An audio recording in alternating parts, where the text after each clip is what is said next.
Hey everyone, Dr. Luke Peterson here, physical therapist with the Knee Replacement Therapist.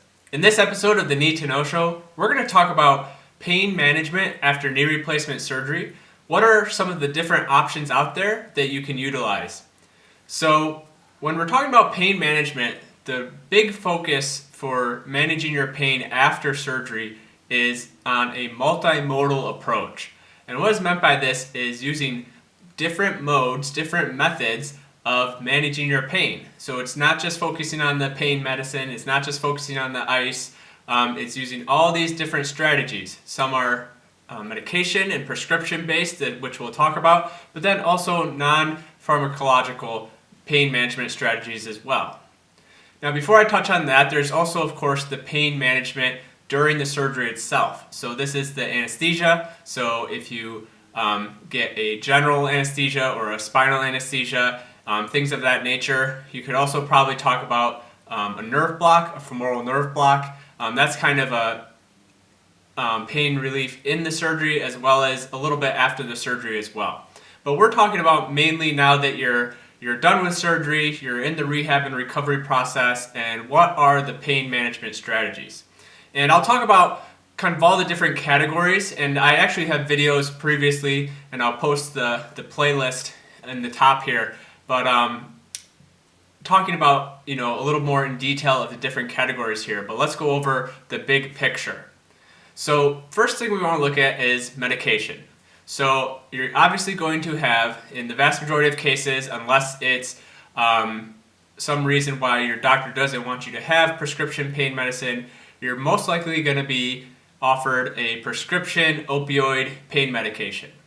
Now, again, getting into that multimodal pain management, a lot of times you're also going to get possibly some form of acetaminophen. Most cases that's going to be Tylenol.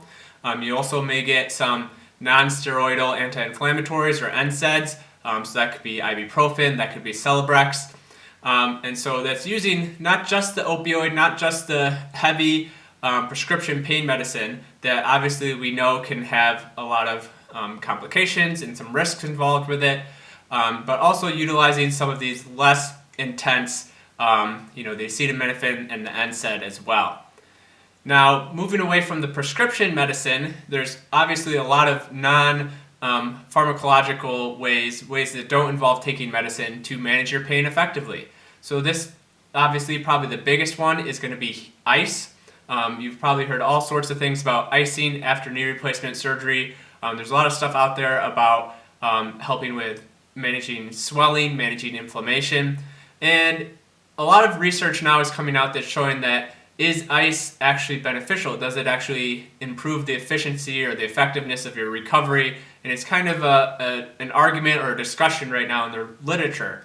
But I know for my patients and my clients, ice is, it may help with the swelling, but it also is a good form of relieving pain.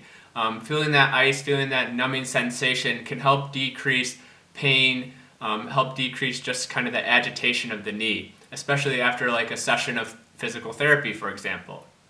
So there's ice. There's also things, compression, so possibly having compression wraps. There's elevating that leg up to help reduce and decrease that swelling, things of that nature. There's also heat. There's a lot of discussion about using heat after a knee replacement surgery. I'm okay with it. I get into that a little bit more in some other videos, but basically the heat can be very relaxing, can calm down some of that stiffness and discomfort, especially in a lot of the muscles and soft tissues around the knee. So I find, after a first maybe few days or first week or so, I'm perfectly okay with people using heat after knee replacement. You can do massage, so there's a lot of ways to self-massage. You can use a ball, a tennis ball or a lacrosse ball. You can use a dowel or a stick. You can use a rolling pin that I know Tony Maritato talks about that a lot in his videos. You can use your hands and your fingers, of course, or someone else can do that, your therapist or your family member. So massage is a great way as well.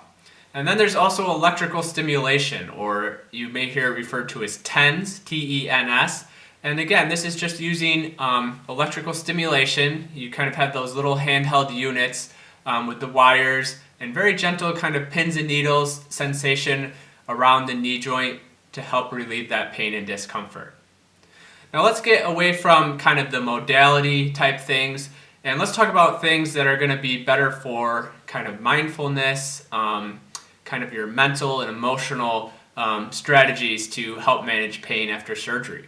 And a lot of people, they might kind of push these to the side, think they're not as important or not as useful, but I can tell you there's a lot of people who use one or a few of these different techniques, and it can be really a good additional benefit for helping manage pain, either after surgery or in general if you're someone who deals with chronic pain.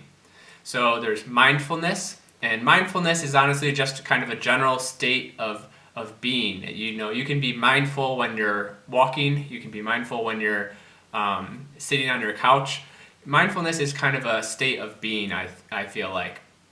But you can also do different techniques. You can do meditation. You can practice breathing strategies. A great way to get into this is just maybe finding an app on your phone, finding a YouTube video, a 10-minute, 5-minute YouTube video of mindfulness or of breathing, guided breathing techniques.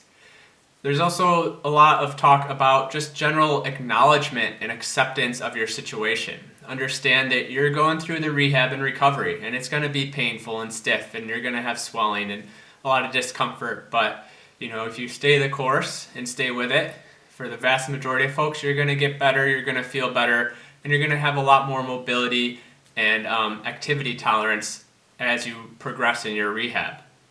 So thinking of these mindfulness techniques, I always tell people you can practice mindfulness when you're cooking a meal, when you're reading a book, when you're sitting out on the front porch, whatever that may be, where you're just fully ingrained in that moment, almost kind of a little bit of a distraction. Distraction is a little bit different than mindfulness, but it's that idea where we're not focusing on what we can't control and the pain and discomfort, and focusing on something else, something more meaningful, something more enjoyable and pleasurable. And then, of course, as a physical therapist, I have to also point out the importance and the benefits in pain management of exercises, of physical therapy exercises. So that may be some stretches, that may be some range of motion exercises, that may be some gentle strengthening or gentle contraction of the muscles of your thigh and around the knee joint to help relieve pain, help get some blood flow, help get the fluid moving. That can be extremely beneficial.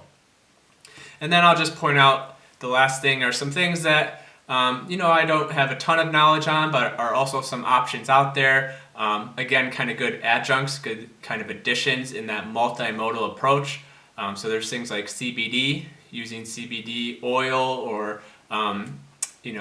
taking something by mouth to help with pain relief. There's different taping strategies like kinesio taping and other taping techniques out there that may provide some relief and benefits for you. There's acupuncture, there's laser treatments. There's a lot of different stuff out there. The key, again, is finding what fits and what works for you, using different things, different modes, not just relying on that prescription opioid pain medicine, but finding multiple modes to manage your pain effectively. I hope you found this video helpful and beneficial. Please be sure to leave a like, leave a comment and question below, and I'll be sure to get back to you. As always, please be sure, if you don't subscribe, to hit that subscribe button and turn on the notifications so you can catch all of our latest videos related to knee replacement surgery. I thank you very much for watching.